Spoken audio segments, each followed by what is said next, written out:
ఇవ్వాలి? కేవలం ఒకే ఒక సిలిండర్ ఇచ్చారు. ఆ సిలిండర్ కూడా ఎవరికి ఇచ్చారో కూడా తెలియని పరిస్థితి.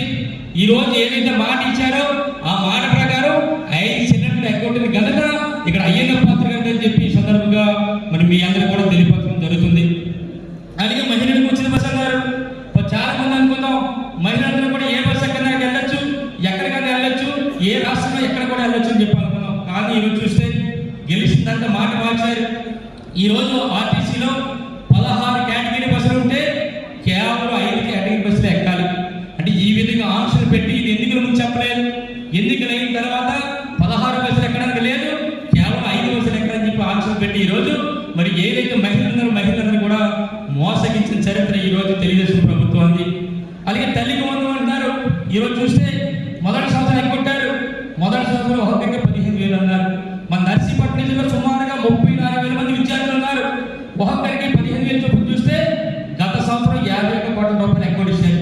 మరి ఈ తర్వాత రెండో సంవత్సరం చూస్తే కొంతమందికి 9,000 ఇచ్చారు, కొంతమంది 10,000 ఇచ్చారు, కొంతమంది 13,000 ఇచ్చారు. ఎవరికి ఇచ్చారో కూడా తెలియని పరిస్థితి. ఎందుకంటే గత మన జగనన్న ప్రభుత్వంలో మరి తల్లికి వందనం కానీ అమ్మఒడి పథకం ద్వారా జగనన్న అమ్మఒడి పథకం ద్వారా అక్కడ బట్టలు నొక్కితే ఇక్కడ ఎంతమందికి ఇచ్చామో సచివాలయాల్లో ప్రతి డేటా వచ్చేది. కానీ ఈరోజు ఎవరికి ఇచ్చారో తెలియదు, ఎంత ఇచ్చారో తెలియని పరిస్థితి ఈరోజు ఉన్న సంగతి మీ ద్వారా తెలియపరచడం జరుగుతుంది. అలాగే అన్నదాత సుఖీభావ అన్నారు. కేంద్రం ఇచ్చేది కాకుండా 20,000 పరిస్థితి అంటే చాలా మంది నమ్మి మోసపోయేది ఈరోజు పరిస్థితి. ఈరోజు నర్సీపట్నం నిధులు సుమారుగా 42,000 మంది రైతులు ఉన్నారు. మొదటి సంవత్సరం 20,000 రూపాయలు ఎగ్గొట్టేశారు. మరి రెండో సంవత్సరం కూడా ఈరోజు కేవలం మరి 6,000 రూపాయలు ఇచ్చి ఈరోజు మొత్తం చూస్తే ఈరోజు రైతాంగానికి ఈ తెలుగుదేశం ప్రభుత్వం పరిస్థితి ఏంటంటే నర్సీపట్నం నిధుల్లో 84 కోట్ల రూపాయలు మరి బాకీ ఉన్నారు. ఇదే కాకుండా ఇంకోటి చెప్పారు, 50 సంవత్సరాలకే ఎస్సీ ఎస్టీ బీసీ మైనారిటీ కూడా పెన్షన్ ఇస్తుందంటే చాలా మంది ఆశపడ్డారు. సుమారుగా మన నర్సీపట్నం జిల్లాలో సుమారుగా 21,000 మంది ఉన్నారు. అంటే ఈ 2 సంవత్సరాల ప్రతి ఒక్కరికి కూడా ఒక్కరికి ఇవ్వాల్సింది ఏంటంటే సుమారుగా మరి 96,000 రూపాయలు ఇవ్వాలి ఒక్కొక్కరికి. అంటే సుమారుగా కేవలం ఎస్సీ ఎస్టీ బీసీ మైనారిటీకి సంబంధించిన అందరికి కూడా ఈరోజు కేవలం నర్సీపట్నం నిధుల్లో ఒక్కరికి కూడా ఇవ్వాల్సింది ఏంటంటే సుమారు 200 కోట్ల రూపాయలు బాకీ ఉన్నారు. అంటే ఈ విధంగా మరి ఎన్నో మోసాలు చేశారు. నిజంగా చెప్పాలంటే ఈరోజు నర్సీపట్నం నిధులు 2 సంవత్సరాలు చేయాల్సింది ఏంటంటే నిరుద్యోగ వృత్తి కానీ, ఆడబిడ్డ నిధి కానీ, తల్లికి వందనం కానీ, అన్నదాత సుఖీభావ కానీ, కౌలు రైతులకు ఇవ్వాల్సింది కానీ, 50 ఏళ్ళకే పెన్షన్ కానీ, 60 సంవత్సరాలకు పెన్షన్ కానీ చూస్తే ఈరోజు నర్సీపట్నం నిధుల్లో అయ్యన్న పాత్ర గారి బాకీ ఏంటంటే 760 కోట్ల రూపాయలు అయ్యన్న పాత్ర గారు ఇవ్వాల్సిందని చెప్పి సందర్భంగా తెలియపరుస్తున్నాను. ఒకటే అడుగుతున్న అయ్యన్న పాత్ర గారిని ఎప్పుడు ఇస్తారని అడుగుతా. ఎన్నికల గురించి చాలా చెప్పారు. ఎన్నికలు అయిపోయిన తర్వాత ఈరోజు మరి ఎవరైనా పరిస్థితి సంగతి ఇప్పుడు మీ ద్వారా నియోజకవర్గంలో కూడా తెలుసుకోవాలని చెప్పి ఈ సందర్భంగా తెలియపరచడం జరుగుతుంది. ఇక చూస్తే ఈరోజు మొన్ననే ఈ మధ్య ఒక సంఘటన జరిగింది. ఈ సంఘటన విషయంలో మన జలానాయకులందరూ కూడా ముందుకు రావడం జరిగింది. మరి చూసాం అందరూ కూడా మరి లేనిపోని అన్ని కూడా సృష్టించి ఈరోజు ఆ రోజు మన మీద కేసులు పెట్టే పరిస్థితి ఈరోజు చూస్తుంటే అంటే కొత్త సాంప్రదాయం తీసుకొచ్చారు నర్సీపట్నంలో. అయిన పత్రిక వాళ్ళకు పెద్దగోళ్ళు కూడా ఏంటంటే మన అధికారులు ఉన్నాం కనుక మనమే దాడులు చేయొచ్చు, దాడులు చేయడమే కాకుండా మనమే కంప్లైంట్ ఇచ్చవచ్చు, కంప్లైంట్ ఇచ్చుకుంటే మనమే చేయకూడవచ్చు, మనమే ఏరియా హాస్పిటల్లో ఆపరేషన్ చేయించవచ్చు. ప్రభుత్వ పోలీసుల మీద ఒత్తిడి తీసుకొచ్చి మరి నాన్ బెయిలబుల్ కేసు పెట్టి జైల్లో పెట్టిస్తున్న కొత్త సాంప్రదాయాన్ని తీసుకురావడం జరిగింది. అదే తీసుకొచ్చారు మనం చూసాం. మరి దానికి పెద్దలు అమర్నాథ్ గారు కానీ, జిల్లా పార్టీ అధ్యక్షుడు కానీ, మరి ధర్మశ్రీ గారు కానీ, మరి భారత్ గారు కానీ, డాక్టర్ సత్యవతి గారు కానీ పెద్దలందరూ కూడా మనందరి దగ్గరికి వచ్చి మనందరికీ కూడా ఒక వాదాలు ఇచ్చారు, ఒక సపోర్ట్. ఆ రోజు మన ఇంటి దగ్గరే అమర్నాథ్ గారు మాట్లాడారు. జిల్లాలో ఎవరికి ఏం జరిగిందో వైఎస్ఆర్ పార్టీ వారికి జిల్లా పార్టీ తోడుగా ఉంటుందని చెప్పి ఒక మంచి మెసేజ్ ఆ రోజు ఇవ్వడం జరిగింది. ఎందుకంటే ఆ రోజు ఇక్కడే కాదు ఎక్కడ జరిగినా సరే మరి మన జిల్లా నాయకులందరూ కూడా వెళ్తున్నారు. ఆ రోజు అక్కడ ప్రెస్ మీట్ ఇవ్వడమే కాకుండా మళ్ళీ అమర్నాథ్ గారు ఎవరైతే మన ఏకాశవ గారి ఇంటికి వెళ్ళారు, అలాగే మన సుర్లనాయుడు గారి ఇంటికి కూడా వెళ్ళి వాళ్ళ కుటుంబాన్ని కూడా ఓదార్చడం జరిగింది.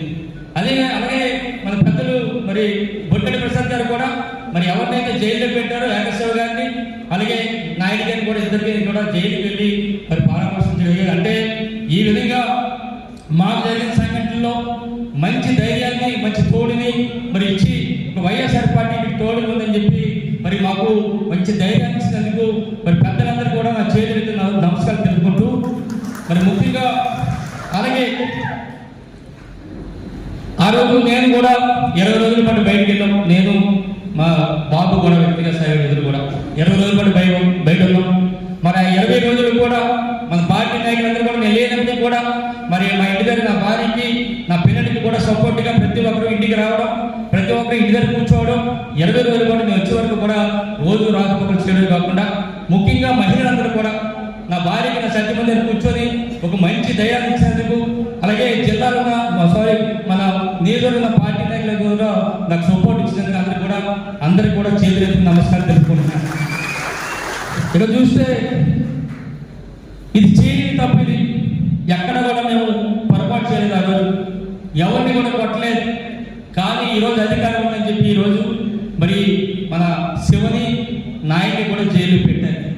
ఒకటే అడుగుతున్నా అయ్యన్న పాత్రని, ఈరోజు వాళ్ళిద్దరిని జైల్లో పెట్టారు కదా, ఏమి చేయలేదు కదా, మరి ఏ విధంగా నీకు నాకు అర్థం కావట్లేదు, ఏ విధంగా ఆనందపడటం నాకు అర్థం కావట్లేదు. అంటే రేపు రాబోయేది కూడా మరి చేయని తప్పుకి వాళ్ళు కానీ వాళ్ళ కుటుంబ సభ్యులు కానీ ఎంత ఏడ్చుంటారో ఒకసారి అర్థం చేసుకోవాలి. అంటే నీకు తెలియట్లేదు, ఈరోజు అధికారం ఉంది కదా జైల్లో పెట్టి సరదా పడుతున్నాడు అయ్యన్న పాత్ర. కానీ రేపు రాబోయే రోజుల్లో ఆ కుటుంబాలు ఎలాగేడ్చారో రేపు రాబోయే కూడా మీకు కూడా అదే పరిస్థితి వస్తుందని సంగతి మీ ద్వారా మన అయ్యన్న పాత్ర తెలియపడడం జరుగుతుంది. ఈరోజు చూస్తే అయ్యన్న పాత్ర గారు కానీ వాళ్ళ పెద్ద కొడుకు కానీ ఒకటే, ఇప్పుడు రాజ్యసభ కూడా వచ్చింది. వాళ్ళంతా అహంకారం ఉండి ఈరోజు మాకు డబ్బు ఉంది, అధికారం ఉంది, దానికి కూడా మాకు క్రిమినల్ ఐడియాస్ చాలా ఉన్నాయని చెప్పి ఒక అహంకారంతో ఉన్నారు. దాంతోనే ఈరోజు ఎన్నో అగాత్యాలు చేస్తున్నారు.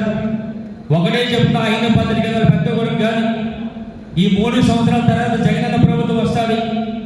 జగనన్న ప్రభుత్వం వచ్చిన తర్వాత మీకంటే క్రిమినల్ గా ఆలోచించే శక్తి ఆ దేవుడు నాకు ఇస్తాడు. వచ్చిన తర్వాత ఏ విధంగా నువ్వు ఎందుకు తప్పు చేసావరా బాబు, ఎందుకు ఇలాంటి పరిస్థితి ఇచ్చావరా బాబు అని చెప్పి జీవితాంతో ఏడ్చే పరిస్థితి ఎట్టి పరిస్థితులు తీసుకొస్తానని చెప్పి సందర్భం తెలియపరుస్తున్నాను. ఈరోజు కూడా ఎందుకంటే దానితో రాజ్యసభ కూడా వచ్చింది, ఈ మధ్య నిన్నే వచ్చింది. అంటే రేపు రాబోయే రోజు కూడా మరింత కేసులు పెడతారు, మరింత జైల్లో పెట్టే పరిస్థితి మనందరూ కూడా ప్రిపేర్ అయ్యి ఉన్నాం. రేపు రాబోయే రోజులు 3 సంవత్సరాలు కూడా జైలు పంపించే ఏర్పాట్లు కూడా చేస్తారు. దాని అన్నింటినీ కూడా మనం ప్రిపేర్ అయ్యి ఉన్నాం.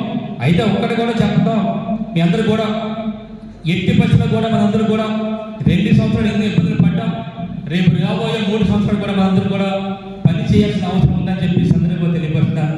మొన్ననే ఒకటి అంటాడు, ఈ మున్సిపాలిటీలో టీడీపీ నాయకుడు అంటాడు, మరి బాబు నువ్వు ఎక్స్ఎమ్మెల్యే 20 రోజుల పాటు నువ్వు ఇక్కడ క్యాడర్ని, పార్టీ నాయకుల్ని, కార్యకర్తలను వదిలేసి గాలి వదిలేసి వెళ్ళిపోయాడని చెప్పి కామెంట్ చేస్తాడు. ఒకటే అడుగుతున్నా, మరి బాబు మీ జగనన్న ప్రభుత్వంలో ఇదే అయ్యన్న పాత్రుడు పోలీసులు బట్టలు నోటీస్ కొడతానంటే వాళ్ళు కేసులు పెడితే 30 రోజులు ఎక్కడ దాకున్నారా బాబు ఈ అయ్యన్న పాత్రని చెప్పారు. ఎందుకు ఆ రోజు టీడీపీ కార్యకర్తల్ని గాలి వదిలేసాడు మీ అయ్యన్న పాత్రని చెప్పి అడుగుతున్నా. అలాగే 40 మంది ఏ నోటీస్ ఇవ్వడానికి నల్లజల్ల నుంచి పోలీసులు వస్తే అయ్యన్న పాత్ర ఎక్కడ పోయాడు బాబు 30 రోజుల నుంచి పడుతాయి ఈ నాయకుడిని. అలాగే హైదరాబాద్లో వాళ్ళ అబ్బాయి మీద కేసు పెడితే వాళ్ళ పిల్లల్ని సత్యమంది వదిలేసి ఎక్కడ పోయారు అని చెప్పి అడుగుతున్నా. అంటే ఈ విధంగా కామెంట్లు చేస్తే రేపు రాబోయే రోజుల్లో అంతకంటే ధీటుగా ఇస్తామని చెప్పి సందర్భంగా తెలియపరుస్తున్నాను. ఒక్కటి ఈరోజు మన జిల్లా పార్టీ నాయకులు ఒక విషయం చెప్పాలి అన్న, మనకి జగనన్న ప్రభుత్వంలో ఉన్న అధికారులకి ఇప్పుడున్న అధికారులు కూడా ఒక్క చిన్న పాయింట్ చెప్తాం. అందరూ కూడా గతంలో గుమ్మడికొండ ప్రాంతం ఉందా మనకి నరసింహాధర మండలం, అక్కడే తాడవ కాలం వెళ్తుంటే పక్కనే మన పార్టీకి సంబంధించి కొంతమంది ఒక గుడి నల్లగొండమ్మ తల్లి గుడి కడుతుంటే ఇదే అయ్యన్న పాత్రుడు ఇది వాల్టా చట్టం విరుద్ధం, ఇక్కడ చెరువుల పక్కన కట్టకూడదని చెప్పి కలెక్టర్ గారు కంప్లైంట్ చేసి స్టే కూడా తేవడం జరిగింది. స్టే తెచ్చిన తర్వాత కొన్ని రోజులు పోయిన తర్వాత కోర్టులో స్టే ఉన్నప్పుడు కూడా కొంతమంది ఆ గుడి కట్టాలని ప్రయత్నం చేస్తే ఆనాడు అనకాపల్లి జిల్లా కలెక్టర్ రాగా మేఘాల మీద ఆర్టీఓ గారిని, అక్కడ ఎస్పీ గారి నుంచి ఫోన్లు, ఎంఆర్ఓ వాళ్ళు, విఆర్ఓ వాళ్ళు, ఆర్ఐలు, తలయాలు, పోలీసులు ఆగా మేఘాల మీద అక్కడికి వెళ్ళి మరి కోర్టులో ఉన్న దాన్ని మీరు ఎలా కడతారని చెప్పి 4-5 రోజులు అక్కడ స్టేషన్ చుట్టూ తిప్పే పరిస్థితి. ఆ రోజు జగనన్న ప్రభుత్వంలో కోర్టుకు విరుద్ధంగా చేస్తే ఆ విధంగా మన జిల్లా అధికారులు చేశారు. కానీ ఈ రోజు పరిస్థితి ఉంటే ఇక్కడ జిల్లా కలెక్టర్ గారి పరిస్థితి చూస్తే చీఫ్ జస్టిస్ గారు ఒక ఆర్డర్ పాస్ చేసిన ఎటువంటి కట్టాలు చేసినా సరే ఏమాత్రం పట్టించుకోలేదంటే ఒక్కసారి మీ అందరూ కూడా అర్థం చేసుకోవాలని చెప్పి సందర్భంగా ఇక్కడ ఉన్న పెద్దలందరూ కూడా తెలియపరచడం జరుగుతుంది. ఇక చూస్తే నియోజకవర్గానికి అందరూ కూడా చెప్తాం, ఈ 2 సంవత్సరాలు ఎన్నో ఇబ్బందులు పడ్డప్పుడు చెప్పాం, ఇంకా మరో 3 సంవత్సరాలు ఉంది. ఇవన్నీ కూడా రేపు రాబోయే రోజుల్లో మనందరూ కూడా ఎదుర్కోవాల్సిన అవసరం ఉందని చెప్పి సందర్భంగా తెలియపరుస్తున్నారు. ఒక్కటి చెప్పాలి, అందరూ కూడా కొంతమంది కొద్దిపాటి టీడీపీ నాయకులు ఈ మధ్య చాలా ఎక్కువగా మాట్లాడుతున్నారు. ఒక్కటి తెలుసుకోవడానికి అందరూ కూడా ఈరోజు మీరు గెలిచారంటే పెద్ద కాదు, కేవలం 12,500 ఓట్లు అటు నుంచి ఇటు పడితే మీరు ఇంట్లో కూర్చునే పరిస్థితి. మొన్న మీరు గెలిచింది 24,500, అందులో 12,500 ఓట్లు అటు నుంచి ఇటు పడితే మీరు ఇంట్లో కూర్చునే పరిస్థితి. ఆ 12,500 కూడా మీరు బీజేపీ జనసేన సపోర్ట్ చేసింది కనుక ఈ రోజు రోడ్డు మీద ఉన్నారు, కానీ మరి ఇంట్లో కూర్చునే పరిస్థితి అని చెప్పి మరి ఏదైతే కొద్దిపాటి ఉందారో చెప్తాం. ఎందుకంటే గతంలో జగనన్న ప్రభుత్వంలో మన ప్రతి ఒక్కరు కూడా పార్టీ చూడకుండా అందరూ కూడా సంక్షేమ పథకాలు ఇచ్చినప్పటికీ కూడా ప్రజలందరూ కూడా మార్పు కోరుకున్నారు. కానీ ఈరోజు ఇచ్చిన వాగ్దానాలు నెరవేర్చలేకపోతున్నారు కనుక రేపు రాబోయే రోజుల్లో ఈ ప్రజలందరూ కూడా ఏ విధంగా బుద్ధి చెప్తారో మీరు తెలుసుకోవాలి. అందుకనే ఒకటే చెప్తా, ఈరోజు ఆ కొద్దిపాటి నాయకులు ఎవరైతే టీడీపీ నాయకులు మాట్లాడుతున్నారో అందరూ కూడా ఒకటే చెప్తాను, ఈరోజు అధికారం ఉంది కదా, ఇష్టం వచ్చినట్టు మాట్లాడేయవచ్చు. మనకి అయ్యింది పాత్రుడు ఉన్నాడు, వాళ్ళ కొడుకు ఆ రాజ్యసభ వచ్చింది, మనం ఏం దాడులు చేసినా ఇన్ని కేసులు పెట్టినా ఏం కదనే సంగతి ఒక అహంకారంతో ఉన్నారు. ఒక్కడే చెప్తా, ఈరోజు 3 సంవత్సరాల తర్వాత ఎవరైతే చిన్నగా ప్రవర్తిస్తున్నారో, ఎవరైతే దాడులు కానీ జైలుకి వెళ్ళి పరిస్థితి చేస్తున్నారో వాళ్ళందరికీ ఒకటే చెప్తాను, 3 సంవత్సరాల తర్వాత 2029లో అనకాపల్లి కౌంటింగ్ ప్రారంభమై చివరి దశకు వచ్చేసరికి నర్సీపట్నం మీ కౌంటింగ్ స్టార్ట్ అవుతున్న సంగతి అందరూ కూడా చెప్తాయి. సందర్భంగా అలా జరగకపోతే, నిజంగా మీరు అలా జరగకపోతే నాకు రాజకీయం చేత కాదని చెప్పి రాజకీయాలు మానేసి ఇంట్లో కూర్చోమని చెప్పి మనందరూ ధ్యేయం ఒకటే, పార్టీని మరింత బలోపేతం చేసుకోవడం. మనందరూ ధ్యేయం ఒకటే, జగనన్న ముఖ్యమంత్రి చేసుకోవడం సంగతి ఈ సందర్భంగా తెలియపరుస్తాను. చివరిగా చెప్తా, ఈరోజు అయిన పత్రిక పెద్ద కొడుకని ఒకటే చెప్తా, మీరు ఇచ్చిన హామీలు నెరవేర్చండి, అంతేగాని మాకు అవసరం లేదు. మరి నేను స్పీకర్ని, నా కొడుకు రాజ్యసభ వచ్చింది, మా ఇష్టం వచ్చినట్టు చేస్తాం, మా ఇష్టం వచ్చినట్టు దోపిడీలు చేస్తాం, మాకు ఇష్టం వచ్చినట్టు మరి కేసులు పెడతాం, మాకు ఇష్టం వచ్చినట్టు దాడులు చేస్తాం, దోపిడీలు చేస్తాం, జైల్లో పెడతామంటే మీ ఇష్టం.